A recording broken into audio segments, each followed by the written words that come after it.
திருநாவுக்கரசு எல்லாத்துக்கும் வணக்கம். இன்றைக்கி நம்ம பார்க்க போகிறது அப்பூதியடிகள் வரலாறு. அப்பூதியடிகள் எதுவாக இருந்தாலும் திருநாவுக்கரசு திருநாவுக்கரசு திருநாவுக்கரசு.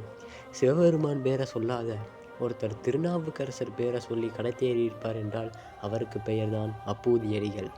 அப்பூதியடிகளுக்கு அப்பரை விட்டால் வேறு எதுவுமே தெரியாது. இன்றைக்கி நம்ம பார்க்க போகிற வரலாறு அப்பூதியடிகளுடைய வரலாறு. இன்றைக்கி அப்பூதியடிகளுடைய குரு பூஜை.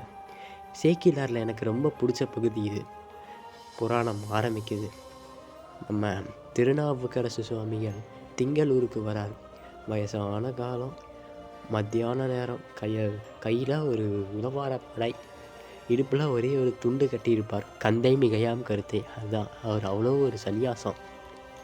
அந்த உச்சி வெயில் நேரத்தில் வந்தால் வழிப்போக்கர்கள் போகிற வர வழியில் ஒரு தண்ணீர் பந்தல். அங்கே உள்ளே போனாரா. உள்ளே போய் அங்கே இருந்தவங்கிட்ட தண்ணியை கேட்டால் அவன் அமுதம் மாதிரி தண்ணீர் கொடுத்தான். தண்ணியை குடித்தாரா. குடித்த உடனே அப்போ தான் கண்ணெல்லாம் ஓரளவு தெரிஞ்சுது. அந்த மாதிரி கண்ணை அந்த ஒரு தண்ணி தாகத்தில் இருந்ததுனால அந்த பசி ஓரளவு தீர்ந்துச்சு. பசி மயக்கம் விட்டுச்சு. அப்படியே தண்ணியை குடிச்சிட்டு நிமிர்ந்து மேலே பார்த்தாரா. திருநாவுக்கரசு தண்ணீர் பந்தல். என்னடா அது, இந்த ஊரில் என் பேரில் யாரா தண்ணீர் பந்தல் வச்சா? நானாக இருந்தால் அப்படி தானே கேட்பேன். ஆனால் அப்பர் சாமிகள் அப்படி கேட்கலைங்க. அவருக்கு அவர் பேரையே மறந்துடுச்சுங்க. தலைப்பட்டால் தன் நாமம் கேட்டால் நங்கை தலைவன் தாளை. அப்பர் சாமிகள் தேவாரம் திருவாரூர். அப்பர் சாமிகளுக்கு அவருக்கு பேரே தெரியாது. ஏன்னா எனக்கு ஆணவம் இருக்குது, அதனால இது என் பேர் நான் அப்படின்னு சொல்லுவேன். ஆனால் அப்பர் சாமிகள் அப்படியா கேட்டார் இந்த தண்ணீர் பந்தல்காரங்கிட்ட. ஏப்பா, இந்த ஊரில் இந்த பேரில் யார் தண்ணீர் பந்தல் வச்சுருக்கா? அங்கேருந்து அவர் சொன்னாராம், இங்கே அப்பூதியடிகள்னு ஒரு பிராமணர் இருக்கார், அவர் தான் அங்கே தண்ணீர் பந்தல் வச்சார். பாட்டு சொல்கிறேன். வந்தனைந்த வாகீசர் மந்தமாருத சீத பந்தருடன் அமுதமாம் தன் நீரும் பார்த்தருளி சிந்தை வியப்புற வருவார் திருநாவுக்கரசனும் பேர் சந்தமுற வரைந்ததனால் எம்மருங்குந்தாங்கண்டார். அப்பர் சாமிகள் கேட்டாரா. அங்கே இருந்த அந்த வேலைக்காரன் சொன்னான், இங்கே அப்பூதியடிகள்னு ஒரு பிராமணர் இருக்கார், அவர் தான் இந்த தண்ணீர் பந்தலுக்கு திருநாவுக்கரசு தண்ணீர் பந்தல்னு பேர் வச்சார். அது மட்டும் இல்லாத இந்த ஊரில் குளத்துக்கு பேர் திருநாவுக்கரசு குளம், சாலைக்கு பேர் திருநாவுக்கரசு சாலை, குட்டைக்கு பேர் திருநாவுக்கரசு குட்டை. அவர் அந்த அப்பூதியடிகள் வீட்டுக்கு பேர் திருநாவுக்கரசு இல்லம், வீட்டு அம்மா பேர் நாவுக்கரசி, வீட்டில் இருக்கிற ஆட்டுக்கு பேர் திருநாவுக்கரசு, மாட்டுக்கு பேர் திருநாவுக்கரசு, அவர் மூத்த பையனுக்கு பேர் மூத்த திருநாவுக்கரசு, ரெண்டாவது பையனுக்கு பேர் ரெண்டாவது திருநாவுக்கரசு, மூணாம் பையனுக்கு பேர் மூணாம் திருநாவுக்கரசு. ஏயா, இந்த ஊரில் திருநாவுக்கரசுங்கிற பேரை விட்டால் வேறு எதுவுமே தெரியாதா? அந்த மாதிரி வாழ்ந்தவர் அப்பூதியடிகள். எது இருந்தாலும் திருநாவுக்கரசு திருநாவுக்கரசு திருநாவுக்கரசு. இப்போது அப்பர் சாமிகள் கேட்குறாரு, எங்கே இருக்க அந்த அப்பூதியடிகள் வீடு? அங்கேருந்து அவன் சொல்கிறான், அவர் வீடு தான் தான் இருக்குது, அங்கே தெரியுதுல்ல, அதுதான் அவர் வீடு. அது மட்டும் இல்லாத அவர் இப்போ தான் போனார். அப்பர் சாமிகள் அங்கே போகிறார். அப்பூதியடிகள் வீட்டில் ஏதோ அவர் வேலை பார்த்துட்ருக்கார்.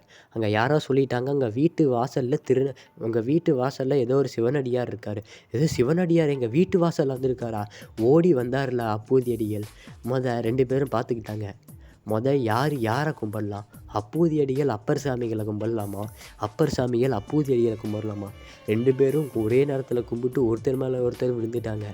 ஏங்க, இப்போது யாராவது பெரிய ஆளுங்க போகிறாங்க ரோட்டில், போனால் அவங்கள பார்க்குறோம், நம்ம வணக்கம் வைப்போமா? அவங்க வணக்கம் வச்சா நம்மளும் வணக்கம் வைப்போம். அவங்க பார்க்காத போயிட்டால் நம்மளும் பார்க்காத போயிடுவோம். அதுதானே?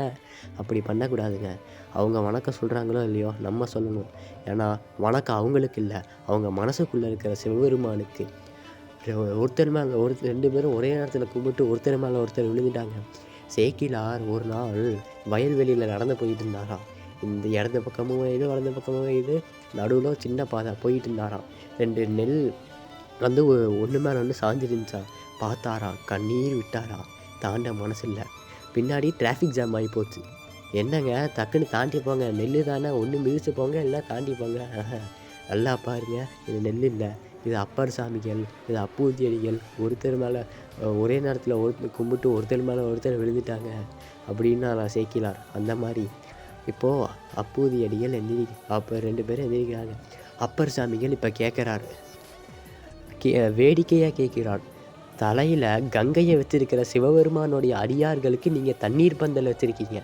இப்படி ஒரு வேடிக்கையா அந்த தண்ணீர் பந்தலில் உங்கள் பேர் எழுதாத வேற ஒரு பேரை எதுக்கு எழுதுனீங்க?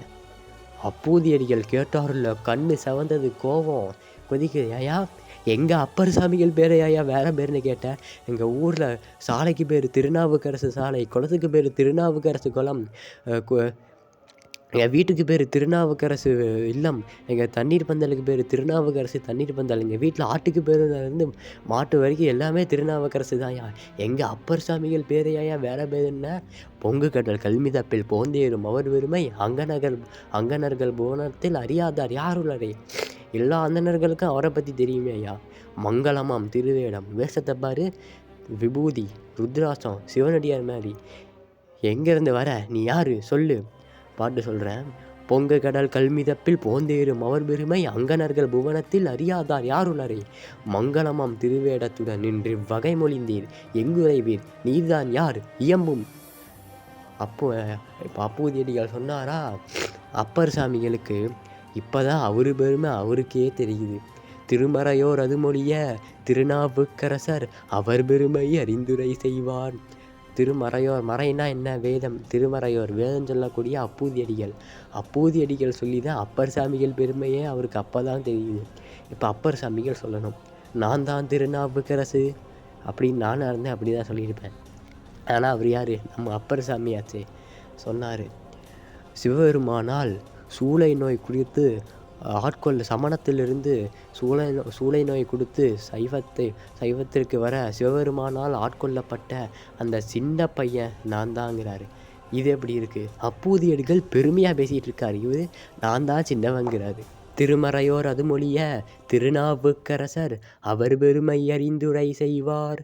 பிறதுறையில் நின்றேற அருளு பெருஞ்சூலையினால் ஆட்கொள்ள அடைந்துய்ந்த தெரிதும் உணர்வில்லாத சிறுமையேன் யான் என்றார். அருளு பெருஞ்சூலையா ஏங்க? இப்போது கடவுள் எனக்கு வீடை கொடுத்து அருளினார் சொல்லுவோம், காரை கொடுத்து அருளினார் சொல்லுவோம், 1,00,000 ரூபா பணத்தை கொடுத்து அருளினார் சொல்லுவோம், கொரோனாவை கொடுத்து அருளினார் சொல்லுவோமா? அப்பர் சாமிகள் சொல்கிறாரு, அருளு பெருஞ்சூலையா. ஏன் அந்த அருள் பெருஞ்சூளை? அந்த சூளை நோயை சிவபெருமான் கொடுக்காத இருந்திருந்தா இந்நேரத்துக்கு அப்பர் சாமிகள் சமணத்திலேயே இருந்திருப்பார். நம்மளுக்கு சைவத்தில் இப்படி ஒரு தேவாரம் கிடச்சிருக்குமா சொல்லுங்கள்? அப்பர் சாமிகளை விட்டால் நம்மளாம் எங்கெங்க போகிறது? அப்பர் சாமிகள் சொல்கிறார், திருமறையோர் அது மொழிய திருநாவுக்கரசர் அவர் பெருமை அறிந்துரை செய்வார். பிறதுறையில் நின்றேற அருளு பெருஞ்சூலையினால் ஆட்கொள்ள அடைந்துய்ந்த தெரிதும் உணர்வில்லாத சிறுமையேன் யான் என்றார். அப்பூதியடிகள் பார்த்தார், இது திருநாவுக்கரசரா? நம்ம திருநாவுக்கரசர் வந்திருக்காரா? வராத அப்பர் சாமிகள் வந்திருக்காரா? இவர் யாரை இவ்வளோ நேரம் நிற்க வச்சு பேசின? உடனே காலில் விழுந்துட்டார். காலில் விழுந்துட்டு வீட்டுக்குள்ளே போய் வீட்டு அம்மா அங்கே அவருடைய பையங்க எல்லாத்தையும் கூப்பிட்டு வந்து அப்பர் சாமிகள் பாதத்தை கழுவி அந்த தண்ணி எடுத்து தீர்த்த மாதிரி எல்லாத்துக்கும் தெளிச்சு விட்டார். மீதி இருந்த தண்ணியை குடிச்சு விட்டார். ஏங்க, அந்த தீர்த்தத்தோடவா வேறு ஏதாவது பெரிய தீர்த்தம் இருக்கும்? அந்த தண்ணிக்கு கிடைச்ச பாக்கியத்தை பார்த்தீங்களா? அப்பர் சாமிகள் பாதம் பட்டிருக்கு. அந்த புனிதமான தீர்த்தத்தை அப்பூதியடிகள் குடிச்சிட்டார். அப்புறம் அப்பர் சாமிகளை உள்ளே கூட்டிகிட்டு வந்து உட்கார வச்சு, சாமி நீங்கள் எங்கள் வீட்டில் அமுது அருளித்தான் போகணும் அப்படின்ட்டு வீட்டம்மா போய் சமைக்கிறாங்க. அப்பூதியடிகள் வீட்டில் இருக்கிற எல்லாத்தையும் அறிமுகப்படுத்துகிறார். இதுதான் எங்கள் வீட்டுக்காரிய திருநாவுக்கரசி. பையன் பேர் மூத்த திருநாவுக்கரசு, 2வது பையன் பேர் 2வது திருநாவுக்கரசு, 3வது பையன் பேர் 3வது திருநாவுக்கரசு. அடியார்கள் வந்தால் வீட்டு அம்மா தான் சமைக்கிறது, வேலைக்கார சமைக்கிறது இல்லை. இப்போது அம்மா வந்து மூத்த திருநாவுக்கரசை கூப்பிட்றாங்க. மூத்த திருநாவுக்கரசு இங்கே வா, அப்பர் சாமிகள் வந்திருக்கார், அவருக்கு சாப்பாடு போடணும், போய் இலையோன்னு எடுத்துகிட்டு வா. இதே நம்ம அந்த பையன் போனானா, அந்த பையன் போகும்போது நினச்சிக்கிறானா, எங்கள் அம்மா அப்பா ரொம்ப நல்லவங்க, அடியார் பணியில் என்னையும் ஒரு வேணால் சேர்த்துருக்காங்க, அவங்க மனசு ரொம்ப பெருந்தன்மையாக இருக்குது. இதே நம்மளாக இருந்தால், உனக்கும் பொண்டாட்டிக்கும் வேறு வேலை இல்லை, நான் கிரிக்கெட் விளாட போகிறேன்னு பேட்டை தூக்கிட்டு போயிருப்போம். ஆனால் அந்த பையன் அப்படி இல்லைங்க, வளர்ப்பு. அப்பூதியடிகளுடைய பையனில் இந்த பையன் சொல்கிறானா, நல்ல தாய் தந்த ஏவ நான் இனிது அதிசயப் பெற்றேன் என்று ஒல்லையில் விரைந்து தோட்டத்துள் புக்கு பெரிய வாளை மல்லலம் கருத இரும்பொழுதில் வல்லரா ஒன்று அல்லலுற்றலுங்கி சோர அங்கையில் தீண்டிற்றன்றே. இப்போ போகிறான் பையன் வந்து தோட்டத்துக்கு போகிறான். அடியார்களுக்கு சாப்பாடு போடும்போது இந்த மாதிரி விரிஞ்சிருக்கிற இலையெல்லாம் எடுக்கக்கூடாது. ஏன்னா அந்த இலையில காக்கா எச்சமிட்டிருக்க வாய்ப்பு இருக்குது. அடியார்களுக்கு அப்படி போடக்கூடாது. நம்மளாக இருந்தால் அதை கழுவிட்டு கூட சாப்பிட்ருவோம். ஆனால் அப்பர் சாமிகள் வந்திருக்கார், அவருக்காக அப்படி போடணுமா? சிவனடியார்களுக்கு அப்படி போடவே கூடாது. அப்போ என்ன பண்ணணும், இந்த மஞ்சள் கலரில் அந்த இலை கொஞ்சம் அப்படியே சுருண்டு கிடக்கும் பாருங்கள், அதை தான் எடுத்து அடியார்களுக்கு போடணும். அது மூடி இருக்கும், அதில் காக்கா எச்சமிட்டிருக்க வாய்ப்பு இல்லை. அந்த பையனுக்கு நிறையா இலை எடுத்து பழக்கம். அப்போதைய அடிகள் அவர் வீட்டுக்கு நிறையா சிவனடியார்கள் வந்து போவாங்க. பையன் தான் இலை எடுப்பான். பையன் எடுக்க போனான்னா அந்த இலையில வெயிலுக்கு ஒதுங்கி ஒரு பாம்பு அந்த இலைக்குள்ளே படுத்து கிடந்திருக்கு. இவன் தெரியாத அந்த இலையை எடுக்க போகும்போது அது ஒரு போட்டிருக்கு. போட்டோடனே விஷம் ஏறுது ஃபுல்லாக. அந்த பையன் இப்போ நினைக்கிறான், சாகிறதுக்குள்ளே இந்த இலையை அம்மா கையில் கொடுத்துட்டு தான் சாகணும். அப்பர் சாமிகளுக்கு சாப்பாடு போடுறது என்னோட தலையாகக்கூடாது, அம்மா கையில் கொடுத்துட்டு தான் சாக்கணும். எந்த பையனாச்சும் இப்படி சொல்லுவானா? அதுதாங்க அப்போதைய அடிகள் வளர்ப்பு. வேகமாக ஓடுறான் வீட்டுக்கு. ஓடுனா என்ன ஆகும், ரத்தம் ஓட்டம் அதிகரிக்கும், விஷம் வேகமாக பரவுது. வீட்டுக்கு வந்தான், வாசப்படியில் அங்கே அம்மா கிட்ட போனால் இலைய கொடுத்த மேனிக்கு அப்படியே இறந்துட்டான். பையன் அம்மாவும் அப்பாவும் ஓடி வந்து பார்க்குறாங்க. பையன் உடம்பு பூரா நீல நிறமாக இருக்குது, விஷம் பரவி கிடக்குது. அந்த பையன் முகம் சிரிச்ச மேனிக்கு இறந்து கிடக்குது. ஏங்க இப்போ இறந்தவங்களை பார்த்தீங்கன்னா மூஞ்சியில் சவக்கலை தெரியும். அந்த பையனுக்கு எப்படி இருந்துச்சா, சிரிச்ச மேனிக்கு இருந்தானா. அப்பர் சாமிகள் ஒரு சிவனடியார் சாப்பிட்றதுக்காக எனக்கு கொடுத்த ஒரு பணியை நான் வெற்றிகரமாக முடிச்சிட்டேன்னு அந்த மகிழ்ச்சியில் இறந்து கிடந்தானா அந்த பையன். என்னங்க என்ன பண்பாடு, என்ன அந்த பையன், அவனையெல்லாம் எங்கெங்க கொண்டு போய் தூக்கி வைக்கிறது. அப்பா அம்மாவும் அப்பாவும் பார்த்தாங்க, வராத ஒரு சிவனடியார் சாப்பிட்றதுக்காக இருக்கார், அதுவும் வராத அப்பர் சாமிகள் வந்திருக்கார். அதனால் இந்த பையனை ஒரு பாயில் சுருட்டி வச்சுட்டு அப்பர் சாமிகளுக்கு சாப்பாடு போடுறதுக்காக ரெடி ஆனாங்க. இப்போ அப்பர் சாமிகள் சாப்பிட்றதுக்கு முன்னாடி வீட்டில் எல்லாத்துக்கும் திருநீர் கொடுத்துட்டு சாப்பிட்ணும். இது ரொம்ப நல்ல பழக்கம். அப்பர் சாமிகள் அப்பூதியடிகளுக்கு திருநீர் கொடுத்தார். அப்புறம் அப்பூதியடிகளுடைய மனைவிக்கு திருநீர் கொடுத்தார். அடுத்து மூத்த திருநாவுக்கரசை வர சொல்லு. அப்பூதியடிகளுக்கு துக்கம் தொண்டை வரைக்கும் அடைக்குது. இப்போ என்ன சொல்கிறது, பையன் செத்துட்டான்னு சொல்லலை, அந்த பையன் இதுக்கு மேலே இங்கே உதவ மாட்டான். அடியாருக்கு சாப்பாடு செய்யறதுல இது வரைக்கும் அவன் உதவிட்டான், ஆனால் இதுக்கு மேலே அவன் உதவ மாட்டான். அப்பர் சாமிகளுக்கு ஏதோ ஒரு தடுமாற்றம். மெய் விரித்து உரையும்னாரு. 2 அர்த்தம். மெய் விரித்து உரையும், உண்மையை சொல்லு. இன்னொன்று மெய் தான் உடம்பு. அந்த பாயில் சுருட்டி வச்சிருக்கியே அதை விரித்து காட்டு. அப்போதைய அடிகள் சொல்லிட்டார், இந்த மாதிரி பையனுக்கு விஷம் கிடச்சிருச்சு, பாம்பு கிடச்சிருச்சு, விஷம் ஏறிடுச்சு, இறந்து போயிட்டான். அப்பர் சாமிகள் பார்த்தா, ஏயா பையன் இப்படி செத்து கிடக்கிறான், விஷம் கிடச்சிருக்கு, என்னையா பண்ண, சாப்பாட்டுக்கு தயார் பண்ணியா, தூக்கிட்டு வாயா பையனை. திங்களூர் சிவபெருமான் கோயிலுக்கு போயிட்டார் அப்பர் சாமிகள். போயிட்டு பாடுறாரு, ஒன்று கொலாம். இந்த கொலாம்ங்கிறது மந்திர சொல். இன்றைக்கும் மலேசியாவில் பாம்பு கடித்தவங்களை எடுத்துகிட்டு வந்து இந்த கொலாம்னு சொல்கிறாங்க, இந்த மந்திர சொல்ல சொல்கிறாங்க, விஷம் அப்படியே இறங்குது. இந்த கொலாம்ங்கிறது மந்திர சொல். அப்பர் சாமிகள் முதல் பாட்டு 1 கொலாம், 2வது பாட்டில் 2 கொலாம், 3வது பாட்டில் 3 கொலாம், இப்படியே மொத்தமாக 10 பாட்டு பாடினாரா. பையனுக்கு விஷம் இறங்குச்சு, பையன் முடிச்சுக்கிட்டான். அப்பர் சாமிகள் இங்கே 3 தொண்டு பண்ணியிருக்காரு. சைவத்தொண்டு, சமுதாயத்தொண்டு, தமிழ் தொண்டு. சைவத்தொண்டு என்ன, சிவபெருமானை கும்பிட்டால் பாம்பு கடிச்ச விஷம் இறங்கும்னு காமிச்சிருக்கார். சமுதாயத்தொண்டு, சமுதாயத்தில் ஒரு ஆளை காப்பாற்றியிருக்கார். தமிழ் தொண்டு, தமிழை பாடுனா விஷமும் இறங்கி போகும்னு சொல்லியிருக்காரு நம்ம அப்பர் சாமிகள். அதுக்கப்புறம் அப்பர் சாமிகள் இந்த விஷத்தை முறியடித்ததுக்கப்புறம் அப்பூதியடிகள் வீட்டில் போய் சாப்பிட்டு அதுக்கப்புறம் அப்பர் சாமிகள் கிளம்பிட்டார்.